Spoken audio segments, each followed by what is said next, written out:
My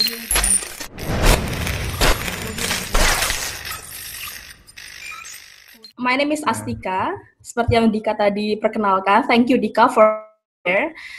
Dan hari ini seperti yang sudah seperti yang sudah kalian tahu dari poster dan dari selebaran dan lain-lain, aku akan kasih sedikit, nggak kasih kalian tapi kayak cuman sharing aja, sharing gimana sih dulu kehidupan sosial aku ketika di UK kayak gitu. Jadi akan sharing juga beberapa challenge mungkin akan kalian hadapi juga ketika kalian nanti memutuskan untuk sekolah di luar negeri, walaupun itu nggak di UK misalnya, karena aku yakin itu challenge-nya 11 doang sebenarnya kayak gitu, karena kan kita sama-sama di luar negeri ya kan, kecuali kalau kalian keluarganya itu kemana ya, kemana sih keluarganya paling dekat itu dik? Timur kali ya, Zimbabwe kali ya elah. Oke, jadi aku akan langsung share screen aja sekarang ke kalian. Oke.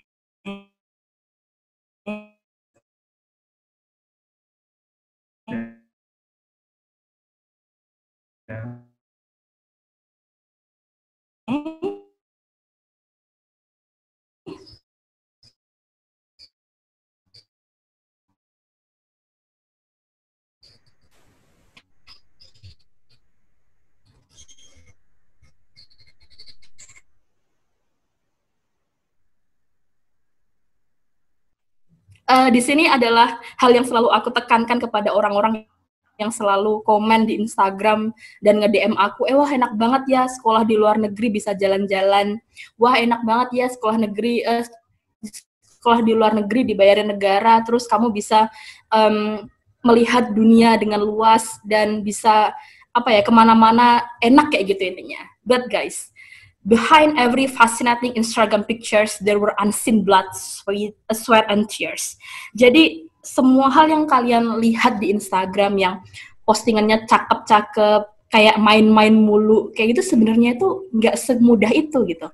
Karena untuk mendapatkan foto-foto itu misalnya, ada dua kemungkinan. Kemungkinan pertama adalah dia cuma keluar bentar dari flatnya, atau dari apartemennya, jalan 5 menit terus dapat view itu, atau kedua, kalian cuman bisa dapat kayak misalnya libur 3 hari atau 1 minggu dari semua darah, keringat, dan air mata yang harus kalian cucurkan selama berbulan-bulan ngadepin kuliah yang memberatkan. Kayak gitu. Jadi, ketika kalian memutuskan untuk belajar ke luar negeri, kalian harus benar-benar ask yourself first, why I have to study abroad, okay? Apa niat tujuan kalian, niat suci kalian tuh apa sebenarnya? Jangan pernah kalian jangan pernah kalian denial atau apapun itu, karena itu akan mempengaruhi kalian nantinya di sana. Karena itu akan mempengaruhi kesiapan kalian untuk bisa survive di sana. Jadi kalian harus luruskan dulu nih niat. Apakah kalian masih punya niat-niatan kayak gini? Coba tanyain ke diri kalian sendiri. Apakah kalian punya niatan biar bisa jalan-jalan? Karena jujur aja aku punya beberapa kenalan yang dia itu niatnya cuma mau jalan-jalan doang. Dan jujur I hate those person. Aku benci sama orang-orang kayak gitu. Karena mereka nggak mikir gitu. Pertama, mereka nggak mikir seberapa berat di sana. Karena mereka cuma lihat dari foto Instagram doang. Kayak gitu. Jadi kalau kalian masih punya niatan untuk supaya bisa jalan-jalan, please don't, oke? Atau kalian niatnya kayak kapan lagi mau keluar negeri terus dibayarin. Apalagi niatnya adalah biar dapet jodoh yang Kaukasian misalnya, yang biar nanti memperbaiki keturunan misalnya. Atau kayak biar terlihat kayak Dika misalnya, kayak wow banget sih Kak, menginspirasi sekali model kayak Bang Dika kayak gitu misalnya. Itu adalah beberapa niatan yang sebenarnya tidak suci. Oke, ini adalah niatan yang tidak suci sama sekali, yang itu akhirnya bisa lead to disappointment. Karena ketika kalian sekolah nantinya, kalian akan mengalami banyak hal yang tidak sesuai dengan apa yang kalian ekspektasikan.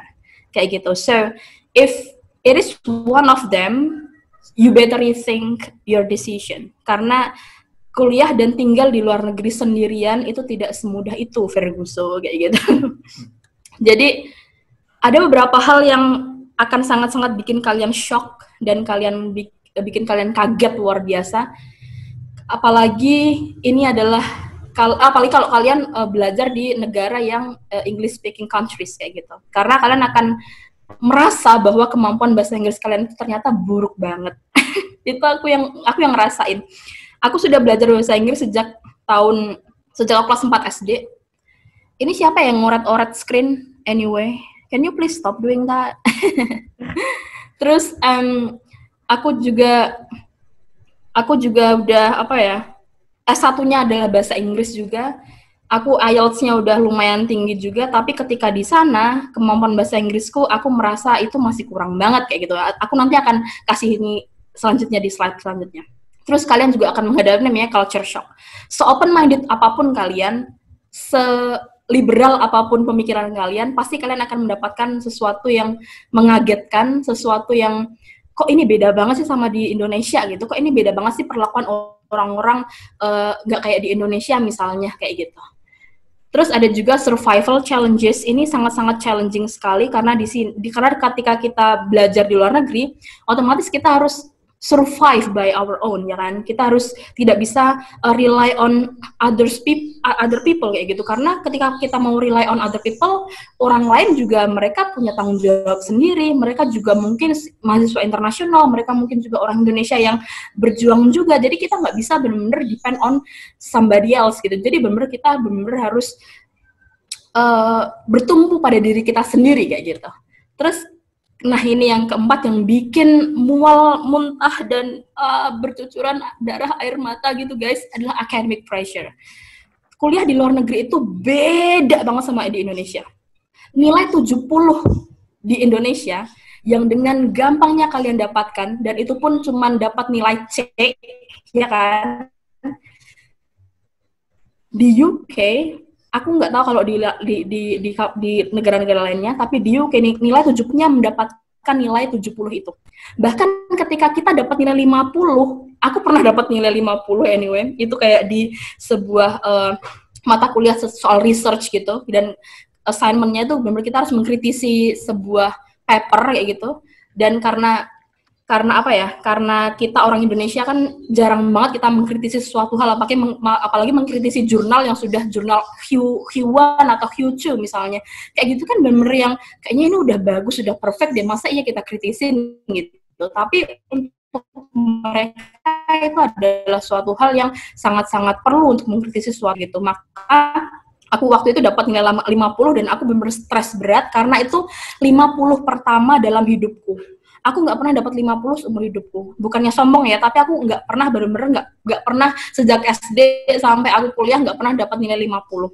Jadi itu bener-bener kayak sebuah degradasi yang sangat-sangat boom kayak gitu. Jadi aku bener-bener wah gila banget ya, dapat nilai 50 di UK susah banget kayak gitu. Tapi emang di sana emang sistem penilaiannya memang sangat-sangat ketat guys, dan ya itu tadi, untuk mendapatkan nilai distinction atau A itu benar-benar susah sekali.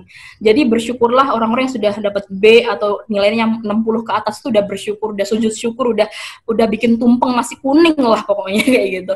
Jadi academic pressure benar-benar bikin orang-orang bikin mahasiswa di kampus-kampus luar negeri itu agak-agak down kayak gitu, karena emang mereka jarang juga jarang, di Indonesia itu jarang berpikir secara kritis, sedangkan di luar negeri apalagi di UK itu benar-benar semuanya itu berdasarkan critical thinking kayak gitu. Bahkan ketika aku sendiri adalah seorang debater yang sudah critical thinking dan berpikir secara logis itu adalah makananku sehari-hari, tetap aja aku kesulitan kayak gitu. Jadi tetap semuanya itu penuh dengan tantangan, dan tantangan itu tidak mudah sama sekali. Nah, dan ini yang terakhir, tantangan yang paling besar adalah mental health issues. Kenapa aku bilang ini besar? Karena banyak banget orang-orang yang mencoba untuk bunuh diri, bahkan sudah berhasil bunuh diri gara-gara kuliah di luar negeri. Kayak gitu. Tidak semudah itu. Bahkan orang-orang lokal di UK pun banyak banget yang bunuh diri kayak gitu, yang stres, karena memang academic pressure itu sangat-sangat tinggi sekali. Belum lagi survival challenges yang benar kita harus make everything balance in our life kayak gitu. Jadi bener-bener yang susah banget untuk nge-handle semua itu sendirian, itu terlalu berat kayak gitu, tidak ada Dilan kayak gitu kan.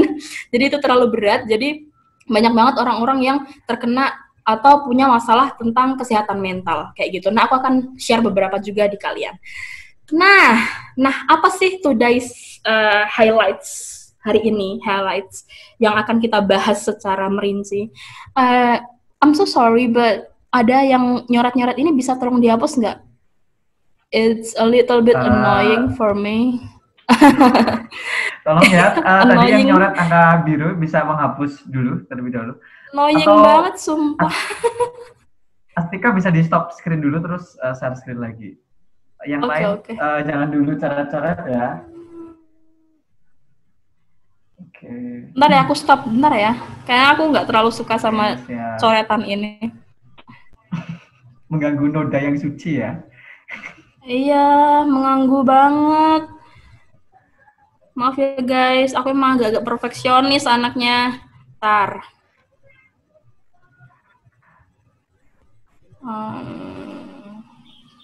Oh ini. Udah masuk ya? Udah, siap. Udah, oke. Okay. So, this is today's highlights. Apa yang akan kita bahas secara terperinci di sini? Pertama adalah language barrier atau kendala bahasa. Kedua adalah culture shock. Ketiga adalah financial shock. Dan terakhir adalah staying sane 101. Staying sane 101 ini adalah bagaimana kita akan kasih tips ke kalian bagaimana kalian tetap waras dan terhindar dari masalah-masalah mental health kayak gitu. Alright, so let's go to the first one, that is language barrier. Ini, jadi nilai kalian yang tinggi untuk IELTS, TOEFL, atau tes-tes bahasa lainnya, mungkin bahasa Arab, bahasa Korea, bahasa Jepang, itu nggak menjamin apapun, teman-teman. Sama sekali nggak menjamin apapun. Jadi kalau kalian misalnya, aduh, gue udah ini nih, udah percaya diri banget karena nilai IELTS gue 7 atau 7,5 atau 8 kayak gitu misalnya. Kalian jangan terlalu percaya diri dulu, karena ketika kalian masuk di negara yang berbahasa Inggris seutuhnya, dan local people-nya itu semuanya berbahasa Inggris, dan interaksi semuanya pakai bahasa Inggris, kalian pasti akan terkejut. Aku sudah terbiasa menggunakan bahasa Inggris sejak lama. Aku sudah terbiasa mendengarkan orang-orang berbahasa Inggris. Aku juga sudah biasa kayak mendengarkan video-video atau menonton video dan juga film-film berbahasa Inggris. Tapi tetap aja ketika aku masuk ke UK, kayak ini orang ngomong apa dah kayak gitu. Itu adalah otomatis, itu adalah reaksi otomatis yang pasti semua orang, apalagi orang Indonesia, rasakan kayak gitu. Karena aku nanya ke beberapa teman juga, kayak kalian ngerasa nggak sih kalau kalian tuh nggak bisa mencerna mereka tuh ngomong apa dengan baik, kayak listening kalian tuh jelek banget, dan bahkan speaking kalian pun kayak jadi gagu gitu loh. Padahal kita udah dapat speaking misalnya di IELTS misalnya kayak dapat 7 ke atas gitu speakingnya, tapi ketika di sana itu kayak kita langsung lidahku keluh, bisu, tak bisa berbicara kayak gitu loh. Dan itu emang benar-benar sebuah shock atau sebuah tanda kendala bahasa atau language barrier yang emang normal banget dirasakan oleh semua orang, apalagi international student kayak gitu. Apalagi ada yang namanya accent. Aku tinggal di Edinburgh. Edinburgh adalah capital city of Scotland. Dan di Scotland itu pastinya mereka tidak memakai bahasa Inggris American. Mereka tidak memakai bahasa Inggris Australian ataupun British. Bahkan mereka nggak pakai British, guys. Mereka masih di UK, tapi mereka nggak pakai British.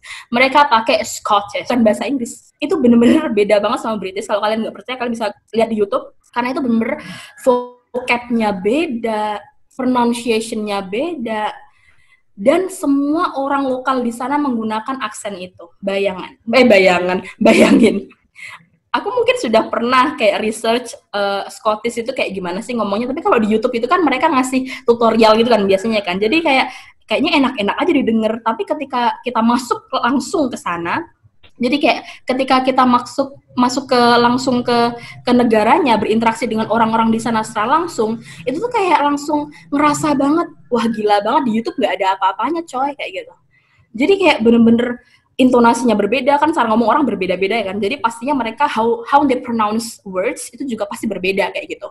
Jadi bener-bener aku sangat-sangat kesulitan untuk ngobrol dengan landlordku, karena landlordku kebetulan adalah orang orang Edinburgh asli. Dia adalah orang amat menjunjung tinggi identity mereka. Mereka sangat-sangat menjunjung tinggi language mereka, kayak gitu. Jadi bahasa Inggris mereka itu atau Scottish accent itu adalah perpaduan antara bahasa Inggris dan juga Gaelic. Gaelic itu adalah bahasa asli dari Skotlandia gitu. Jadi benar-benar yang susah banget dimengerti. Aku harus harus benar-benar berjuang banget dengan bahasa Inggris dan bertahan di sana. Itu tuh selama 1 bulan sampai 2 bulan pertama. Itu aku bener-bener yang harus mencerna ini mereka ngomong apa, dan harus belajar juga mereka nanti ngomong apa sih sebenarnya, pronunciation kayak gini atau words kayak gini tuh artinya apa. Itu kayak 2 bulan pertama aku itu adalah masa adaptasi dengan bahasa yang sangat-sangat berat menurutku kayak gitu, karena bener-bener banyak banget pronunciation yang menurutku itu kayak mind blowing banget. Ada salah satu contoh, ini adalah pengalamanku sendiri, aku tidak mengada-ada di sini. Jadi waktu itu aku makan di McDonald's waktu awal-awal kayak hari ketiga aku di Edinburgh. Itu aku makan di McDonald's ketika aku lagi belanja gitu. Kan kalau kita makan gitu kan kita dapat nomor urut gitu kan. Nah, waktu itu aku nomor 6 karena masih pagi itu kan sarapan.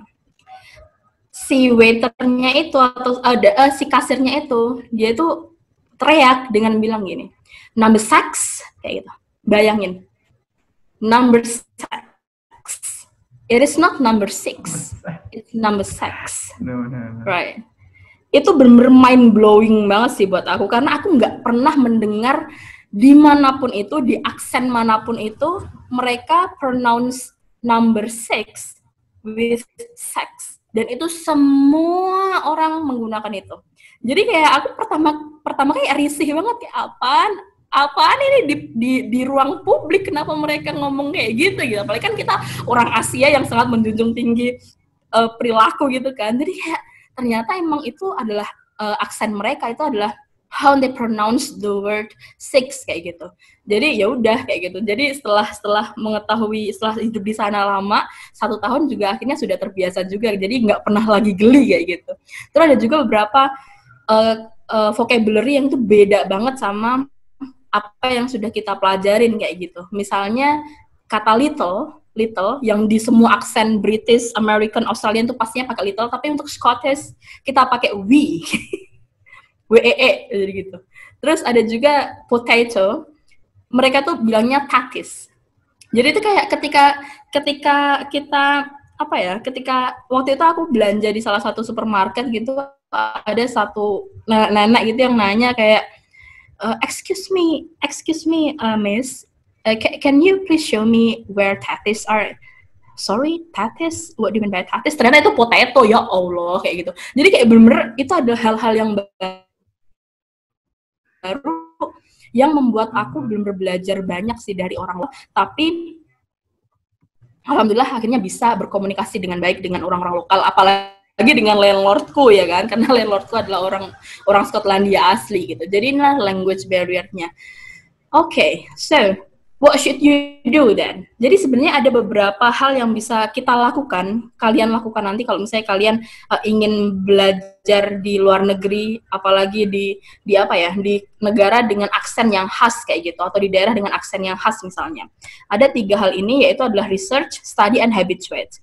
Mungkin aku dulu juga sudah research kalau orang Edinburgh dan Skotlandia itu ngomongnya kayak gimana sih kayak gitu, tapi waktu itu memang researchku tidak mendetail kayak gitu. Nah, for you guys, if you want to go to Edinburgh as well, karena Edinburgh itu cantik banget BTW, kalian emang harus research dalam banget bagaimana sih orang-orang lokal di sana itu ketika mereka ngomong bahasa Gaelic atau Scottish accent itu kayak gimana, kayak gitu. Kalian harus research mendalam banget. Nggak perlu yang baca-baca jurnal, tapi kayak cukup perbanyak referensi kalian dengan nonton YouTube, dengan nonton video-video, dengan nonton apapun itulah yang bisa yang bisa memperkaya khasanah kalian tentang bahasa Skotlandia kayak gitu, atau Scottish accent kayak gitu, atau misalnya aksen-aksen lainnya, bahkan British accent pun untuk orang-orang yang tidak terbiasa mendengarnya itu agak-agak lumayan susah juga sebetulnya kayak gitu. Terus kemudian kalian harus study. Jangan cuma research doang, tapi kalian juga harus mempelajari bahasa tersebut. Karena mau nggak mau kalian harus menggunakan bahasa itu, atau at least kalian harus understand what people are saying, kayak gitu. Jadi at least kalian harus paham dulu, ini tuh mereka ngomong apa sih kayak gitu. Mereka tuh maksudnya apa sih kayak gitu. Karena walaupun kita tuh sebenarnya nggak pakai British, nggak pakai a certain accent ketika berbicara dengan orang lokal di sana, itu nggak apa-apa sebenarnya. Mereka nggak akan ngejudge kita juga anyway. Karena mereka sudah sangat open-minded, jadi as long as your English can be understood, so that's fine, kayak gitu. Jadi nggak perlu pakai aksen, apalagi pakai aksen Scottish, kayak gitu. Tapi karena orang lokal, kita tidak bisa memaksa mereka untuk menggunakan aksen tertentu, ya kan? Ya terserah mereka dong, kayak gitu. Jadi emang kita benar-benar harus study their language, kayak gitu. Kita harus study their language. Jadi biar kita at least paham dan bisa memahami satu sama lain gitu ketika nanti kita berkomunikasi di sana, kayak gitu. Terus terakhir adalah habituate. Habituate di sini karena kita memang tidak bisa mempraktekkan, mungkin kita tidak bisa mempraktekkan misalnya kayak Scottish accent di Indonesia, apalagi teman-teman aku, misalnya contohnya aku itu nggak punya teman-teman yang bisa Scottish accent kayak gitu. Mereka paling cuma bisa American or British kayak gitu. Jadi untuk menghabituasi kita atau kayak gitu, bener kalian harus practice by yourself kayak gitu. Kalian ngomong sendiri aja, ya bodo amat, kayak orang gila juga bodo amat gitu. Ini karena ini untuk keuntungan kalian sendiri, karena ini untuk survival kit kalian nanti ketika kalian berada di habituate. Jangan kayak aku dulu yang researchnya kayak cuman ya udahlah asal-asalan karena sudah terlalu pede. Ya elah, bahasa Inggris gue kan bagus banget kayak gitu. Jangan congkak, oke? Intinya jangan congkak, jangan kayak Astika yang congkak.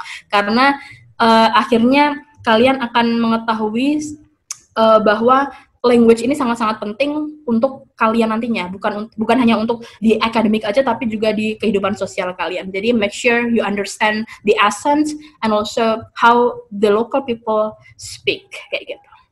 Okay. Next adalah culture shock. Culture shock ini pastinya akan dialami oleh semua orang.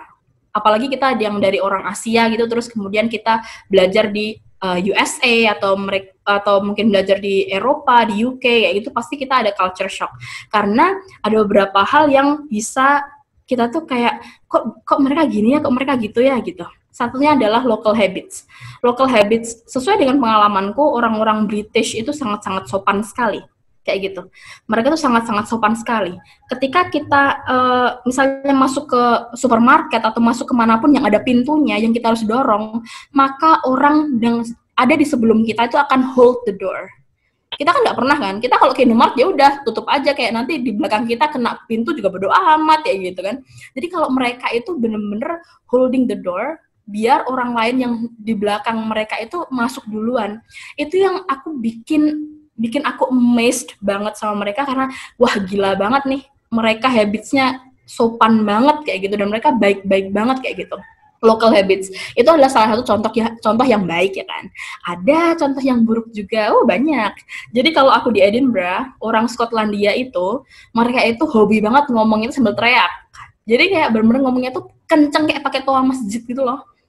Jadi aku beberapa kali kebangun malam-malam gara-gara orang-orang teriak, aku kira itu bertengkar. Ternyata tuh mereka ngobrol biasa aja, kayak oh my god. Itu kayak bener-bener yang teriak-teriak sekencang mungkin itu paling ngobrol doang di jalan. Kayak gitu. Jadi itu adalah beberapa habits yang bener-bener bikin aku shock banget, bikin aku amazed, tapi juga bikin aku wah gila juga yang mereka kalau ngomong kenceng bener kayak gitu. Jadi itu adalah beberapa hal yang membuat aku agak-agak kaget kayak gitu.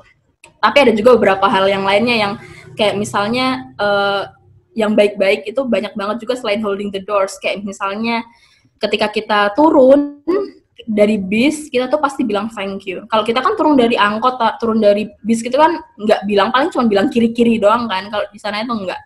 Kita bener-bener bilang thank you atau cheers atau have a good day kayak gitu. Itu adalah suatu habits yang menurutku itu keren banget, dan mereka itu benar-benar mengapresiasi segala hal gitu loh di sana itu, mengapresiasi segala hal.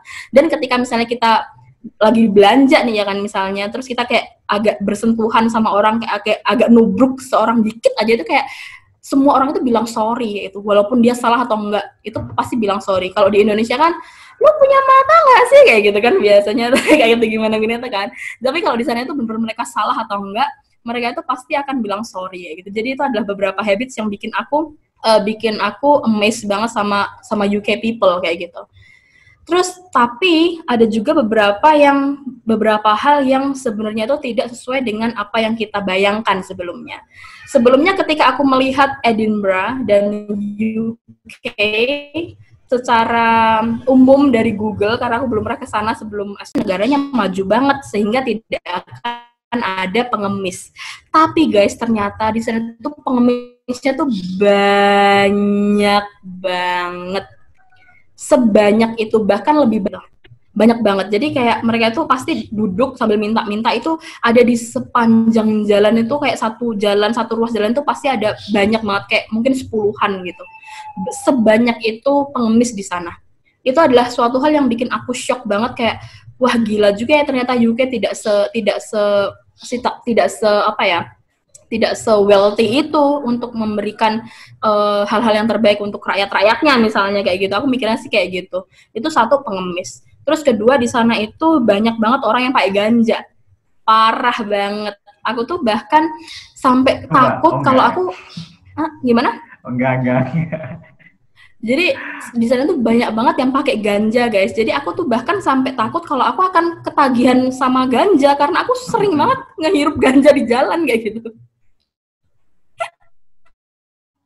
Jadi bener-bener yang wah gila banget, dan itu bau ganja itu sama sekali nggak enak sih, dan banyak banget orang-orang yang menggunakan ganja walaupun sebenarnya itu ilegal di sana, sama sekali ilegal di sana kayak gitu. Jadi bener-bener itu adalah membuatku agak-agak wah ternyata tidak se-strict itu ya di UK ya, walaupun di sini ternyata ilegal tapi banyak juga yang pakai kayak gitu.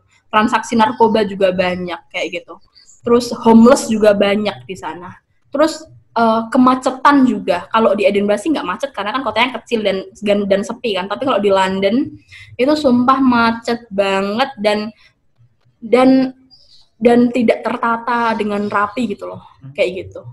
Itu sih yang beberapa hal yang tidak sesuai dengan apa yang aku ekspektasikan. Dan ketika nanti kalian memutuskan untuk belajar di luar negeri pun, kalian juga harus siap dengan hal-hal seperti ini kayak gitu. Terus terakhir nih yang paling adalah soal values. Kita adalah orang Indonesia yang pasti sudah mendapatkan value-value secara orang Asia gitu ya, yang kita harus menuruti, ini ya harus respectful dan punya beberapa value soal keagamaan misalnya, atau value-value umum yang misalnya kita nggak boleh ini, kita nggak boleh itu gitu. Tapi ketika kita sudah di luar negeri, kita harus mengingat bahwa di luar negeri itu beda sama di Indonesia kayak gitu. Karena orang di sana itu sangat lebih liberal dan sangat-sangat open-minded. Oke? Jadi itu. Ada satu value yang menurutku sangat-sangat kontradiktif banget sama yang ada di Indonesia. Salah satunya adalah isu LGBT kayak gitu. LGBT di Indonesia kan kita tahu kan, bahkan kemarin Unilever yang ngeluarin es krim yang nggak dijual di Indonesia aja, orang Indonesia mau boykot kayak gitu kan. Nggak diterimanya di LGBT di Indonesia. Tapi ketika aku di UK, bahkan sekolahku dan semua sekolah di United Kingdom itu mereka merayakan yang namanya itu adalah Pride Month. Sekarangnya adalah Pride Month sekarang. Jadi mereka akan ada festival LGBT, mereka menghias semua, mendekorasi semua sudut kampus, bahkan semua staf di kampus harus menggunakan kalung, apa sih namanya, yang buat kalung identitas itu loh, aku nggak tahu namanya apa sih, Dik. Kalung identitas itu tuh harus warna-warni juga kayak gitu. Ya kan, kalung yang buat identitas itu kalau buat staff itu semuanya itu harus pakai yang warna-warni LGBT kayak gitu. Jadi sebegitunya value-nya mereka mendukung LGBT dan pro LGBT. Itu aku ke pasarnya Leeds, pasar terbesar di Leeds. Itu tuh di depan pintu pasarnya itu tuh kayak tertera gede banget tulisan dan juga bendera warna-warni LGBT itu yang bilang bahwa this market supports LGBT. Kayak gitu. Tapi kemudian ada nggak orang Islam yang tetap masuk ke sana? Banyak. Kayak gitu.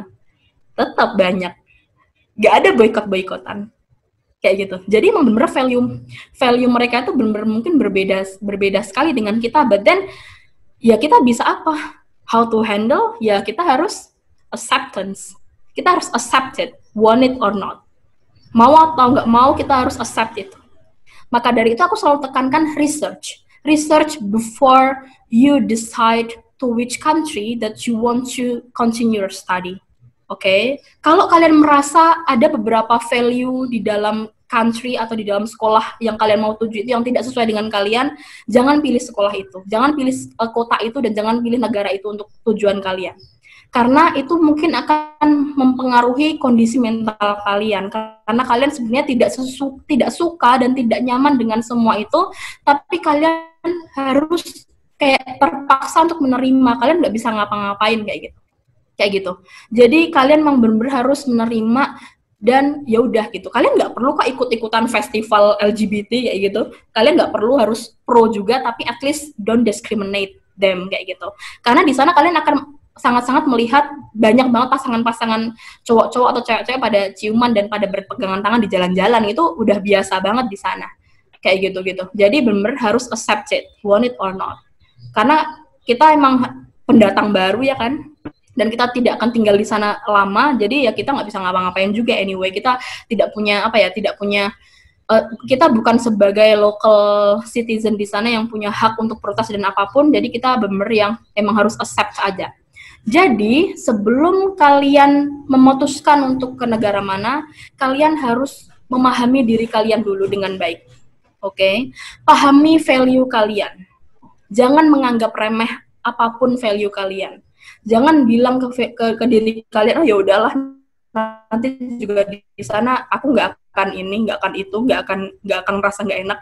Kalau value kalian tuh sudah mengakar rumput banget di dalam sanubari dan hati kalian, itu pasti akan susah sekali, teman-teman. Karena di sana itu benar-benar sangat-sangat glorifying banget beberapa value yang mungkin akan backlashing dengan value-value yang sudah kita anut selama bertahun-tahun di Indonesia kayak gitu, selama seumur hidup kita di Indonesia kayak gitu. Jadi emang kalian harus understand yourself first sebelum kalian decide ke negara mana yang harus kalian pilih kayak gitu. Jadi benar harus research baik-baik.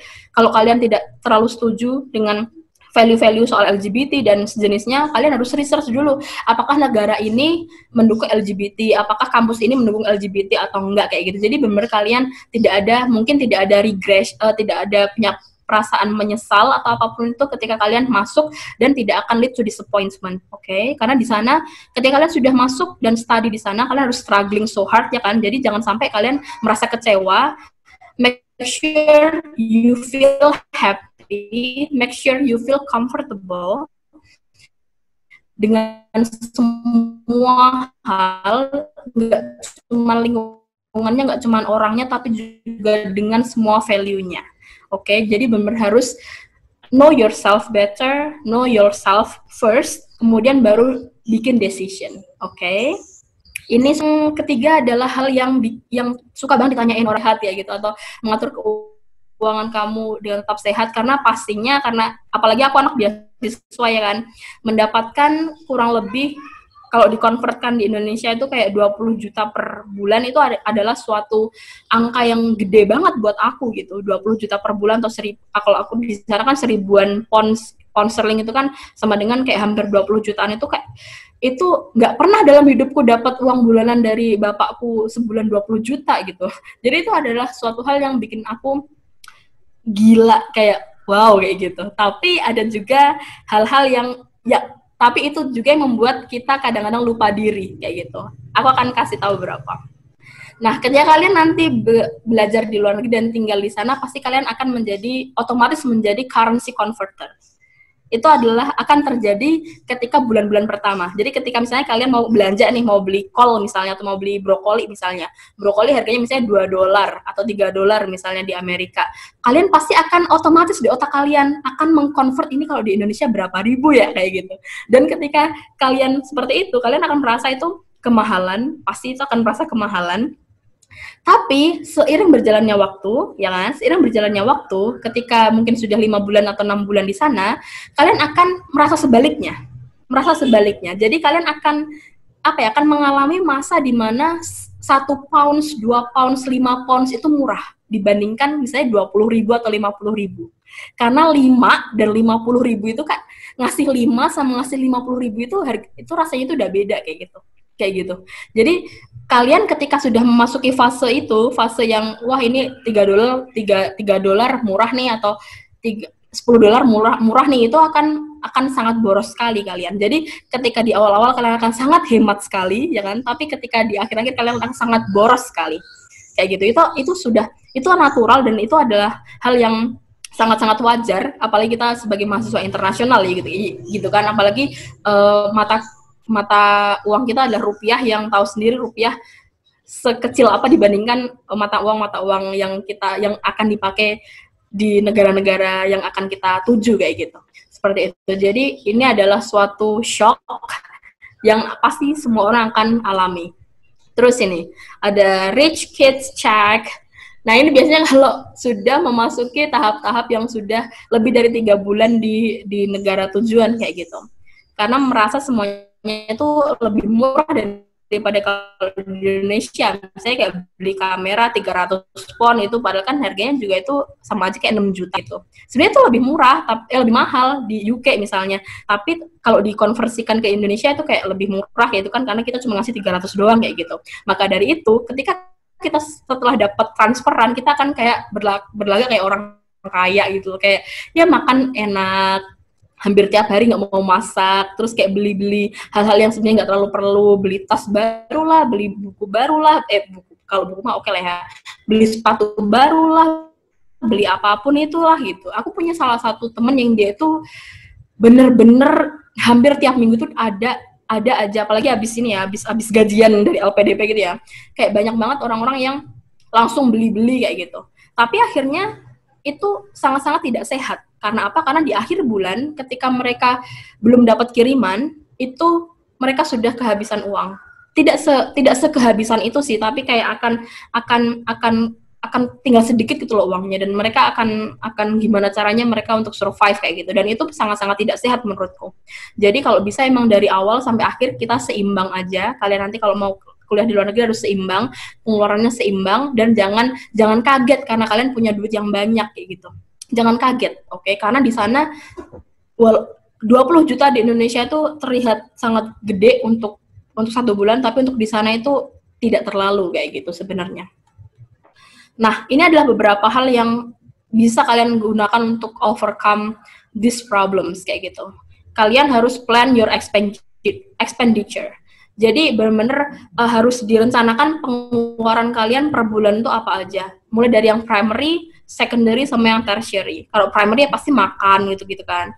Terus secondary pas kayak misalnya beli sepatu baru misalnya. Kalau tertiary misalnya kayak liburan kayak gitu. Itu benar-benar harus di-plan dengan baik. Harus kalian catat dengan baik kira-kira habis berapa, dan kalian bisa saving berapa. Ingat, kalian harus saving. Karena apa?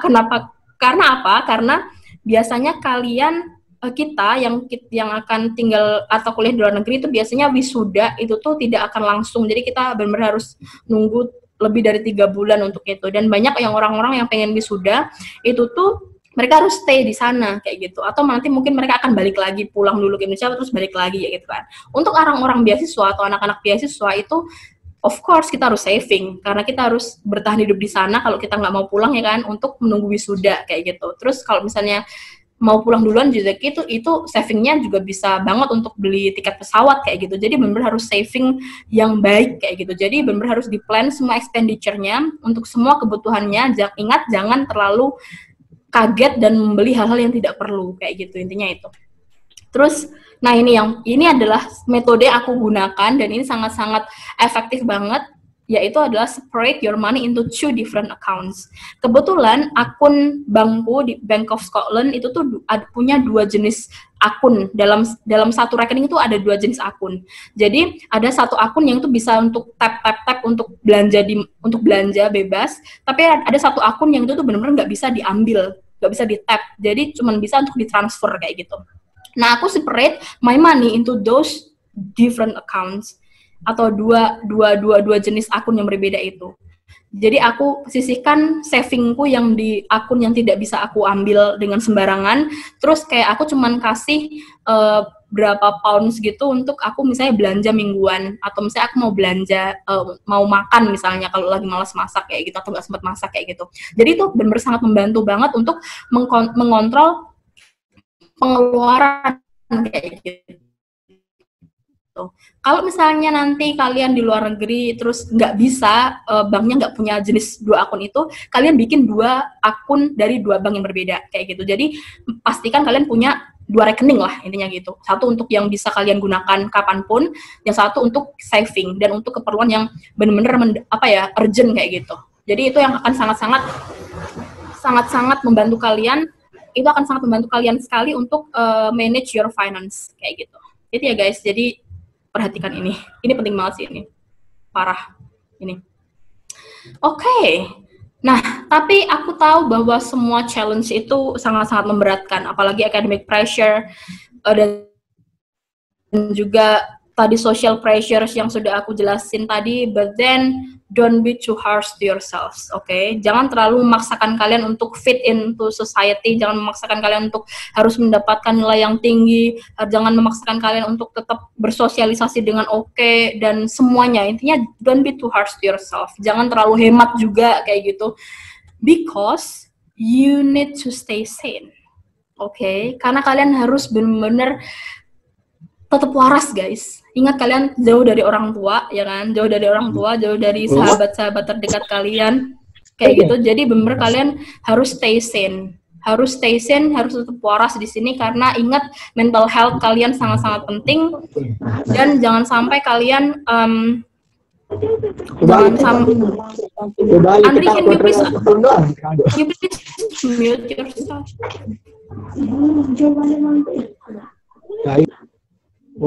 Andri Desamain,